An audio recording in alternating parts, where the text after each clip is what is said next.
Hey folks, thanks for watching Cricky's Off-Grid Camp and joining me today. So we're starting out here. I'm getting the greenhouse ready and I wanted to take you down and show you what I'm doing. So I've obtained all this block from the salvage yard, and this was underneath and supporting a single wide mobile home, and it got demolished, and the salvage yard gathered the block and I obtained it from the salvage yard.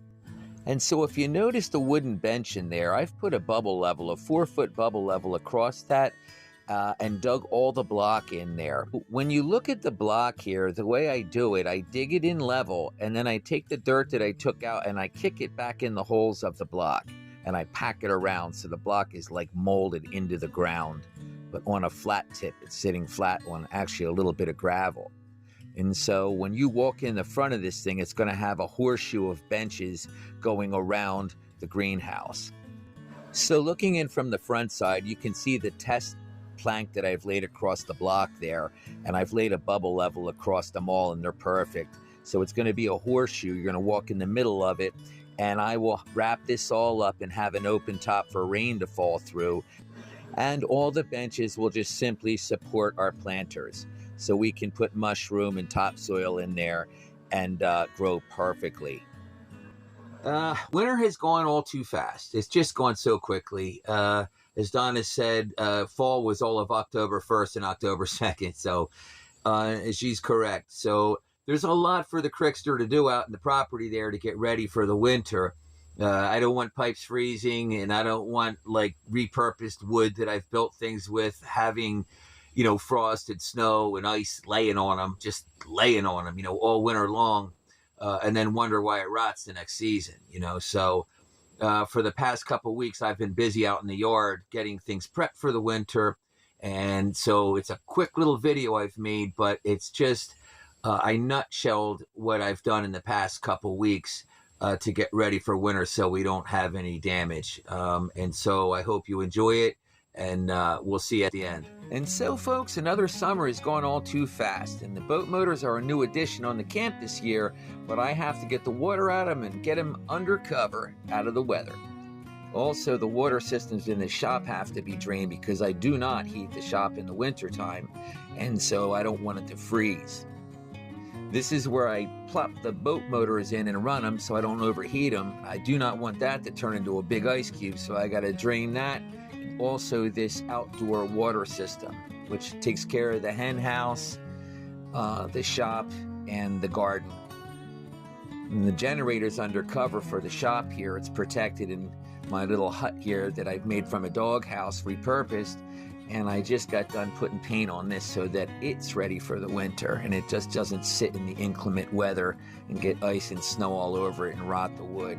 It keeps our generators safe. Same thing, you look from a distance, you see that everything is winterized. Everything's stained and oiled up into including our ladder and harvest, our harvest ladders for the orchard and deer protection. Keeps the deers out at the same time we can climb up the sides and pick apples. So also there is no wrap on the greenhouse. The greenhouse I'm preparing, but it will get wrapped up after the winter and we'll put the siding on it. Now, the camp is most important, is covered here from snow and rain and everything else, and it keeps the sun and everything off of us in the snow and the rain, so we can sit out here on our bench and have coffee. Now, the dilemma has been our 275-gallon water collection that in the winter, I want to keep it from freezing, so I've attached it to the house. I'm going to stud it out and spray it with closed-cell spray foam, and then put the metal on the outside of the studs. Our power system's super duper, doesn't require so much maintenance. The only thing that I've done is kept my solar panels off the roof in high places so I can tilt them and brush them off with a brush. When it snows, you want to come out there at an angle and you can just broom them off. And so we've gotten the hen house ready also by closing off the mesh windows. There's a window on each side and one in the rear of the hen house. You can see I've just closed it to a little wedge and put some paint on the lay box also. We put some paint on the back water collection gutter, which I do not have working now, but it's there if I want it. And also the back window has the white board across it, closing the mesh off.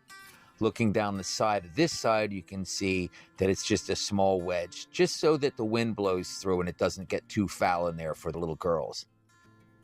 And I've also put some paint on the upper pavilion arch that's going to hold the rafters when we roof this. Hey guys, so that's it for this video. We got a lot of things going on, a lot of things done, and next spring everything gets a little quicker and promises a little more.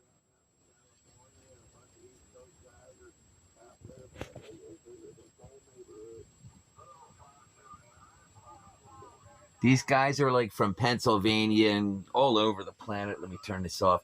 Next spring ought to be pretty cool because there's a lot more done now. It's like every time you start something, you put a foot on the ground, but you put your foot on blank ground. And then you have to just get a place to live, period. Just get out of the rain because there's nothing here at all. Nothing. So we've gone through the whole thing. You followed us along, and now we actually have a little homestead that functions. It has its own heartbeat, if you will. You know, it functions on its own.